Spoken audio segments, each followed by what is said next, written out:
नमस्कार मंडळी, स्वागत आहे तुमचं स्वामींच्या कृपेने तुमचा दिवस सुखात व आनंदात जाऊ हीच मी स्वामींच्या चरणी प्रार्थना करते आणि आजच्या नवीन व्हिडिओला सुरुवात करूया। तर पहा, 18 जून या दिवशी आलेली आहे निर्जला एकादशी। तर पहा, हे व्रत कसे करावे आणि जलदानाचे महत्त्व काय, त्याचबरोबर मुहूर्त कधी आहे आणि या दिवशी मोक्ष प्राप्तीसाठी आपल्याला काय करावे लागेल। तर पहा, धार्मिक मान्यतेनुसार निर्जला एकादशी हे असे व्रत आहे ज्याचे पालन केल्याने वर्षभरातील सर्व 24 एकादशी व्रताचे पुण्यफळ आपल्याला मिळू शकते। निर्जला एकादशीचे व्रत पाळल्याने वर्षभरातील सर्व एकादशी व्रत पाळल्यासारखे फळ आपल्याला प्राप्त होऊ शकते।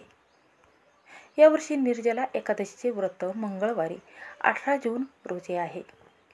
तर पहा, ज्येष्ठ शुक्ल एकादशी तिथीला हे व्रत पाळले जाणार आहे।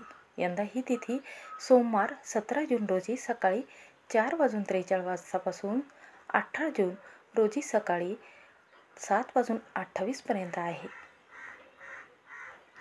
तर पहा, एकादशीचं व्रत सर्वांनी पाळलं पाहिजेत। ही जी निर्जला एकादशी आहे ही 5 पांडवांपैकी एक असलेली भीमसेन एका वेळच्या जेवणाचाही त्याग करू शकत नव्हता, तरीही त्याचे अन्न पाण्याशिवाय हे व्रत पाळले। यावरून आपल्याला कल्पना येते की हे व्रत किती महत्त्वाचे आहे। तर जाणून घेऊया निर्जला एकादशीचे व्रत का करावे, निर्जला एकादशीच्या दिवशी जलदान का करावे। धार्मिक मान्यतेनुसार निर्जला एकादशी हे असे व्रत आहे ज्याचे पालन केल्याने वर्षभरातील सर्व 24 एकादशी व्रताचे पुण्यलाभ आपल्याला मिळत असते। निर्जला एकादशीचे व्रत पाळल्याने वर्षभरातील सर्व एकादशी व्रत पाळल्याप्रमाणे फळ आपल्याला प्राप्त होऊ शकते। निर्जला एकादशीचं व्रत करणाऱ्यांची सर्व पापे नष्ट होत असतात असं म्हटलं गेलेलं आहे। हे व्रत करणाऱ्यावर भगवान विष्णूची कृपा असते। आयुष्याच्या शेवटी तो श्रीहरीच्या कृपेने मोक्ष मिळवून वैकुंठामध्ये स्थान मिळत असतो। आणि या व्रताचं नेमकं महत्त्व काय आहे ते जाणून घेऊयात।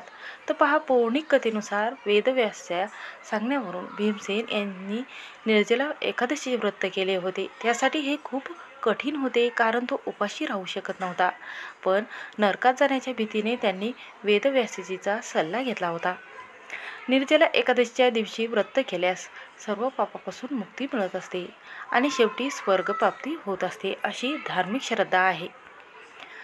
तर पहा, एकादशीच्या दिवशी निर्जला एकादशी आहे त्या दिवशी जलदान अवश्य करावे। यासाठी कलशात पाणी भरून घ्यावे आणि ते एखाद्या गरजू किंवा गरीब ब्राह्मणांना दान करावे।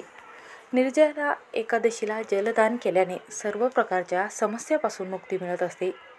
आर्थिक संकट, घरगुती त्रास, रोग इत्यादीपासून मुक्ती मिळत असते, मुक्तता मिळू शकते। ज्येष्ठ महिन्यात जलदान केल्याने पुण्य प्राप्त आपल्या पदरात पडत असते आणि आपले जे पितर आहे ते शांत होत असतात। तर पहा, या महिन्यात उन्हाळा इतका वाढलेला होता, त्यामुळे जर पशुपक्ष्यांना तुम्ही पाणी दिले तर त्याचं कर्मफळ आणि जे पितृदोष आहे तो कमी होत असतो। म्हणून आवर्जून तुम्ही गरीब व्यक्तींना अन्नदान आणि पाण्याचे दान आवर्जून करावे। आणि या दिवशी पहा, तुम्हाला चुकूनही कोणत्या गोष्टी करायच्या नाहीत। तर पहा, निर्जला एकादशीचे अजून एक महत्त्व आहे। निर्जला एकादशी व्रत केल्यास भगवान विष्णू आणि देवी लक्ष्मीची कृपा प्राप्त होत असते। त्यासोबतच घरात सुख समृद्धी कायम नांदत असते। आर्थिक संकटाने त्रस्त असल्यामुळे किंवा निर्जला एकादशीचे व्रत आर्थिक संकटाने त्रस्त असलेल्यासाठी निर्जला एकादशीचे व्रत अत्यंत शुभ मानले जाते। एकादशीच्या दिवशी विष्णूची पूजा केल्याने अधिक फलप्राप्ती होते। भक्तावर श्रीहरी विष्णूची कृपा कायम राहते, लक्ष्मीदेवीचा आशीर्वाद मिळत असतो आणि धनसंपत्तीमध्ये वाढ होत असते।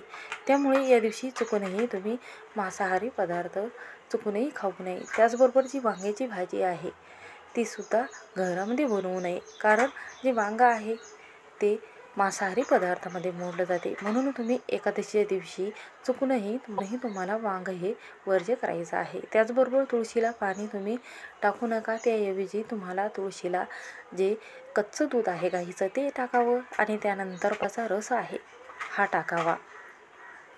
यामुळे तुमच्या घरामध्ये नेहमी सुख समृद्धी कायम टिकून राहील। श्री स्वामी समर्थ। व्हिडिओ आवडला असेल तर स्किप न करता शेवटपर्यंत नक्की पहा।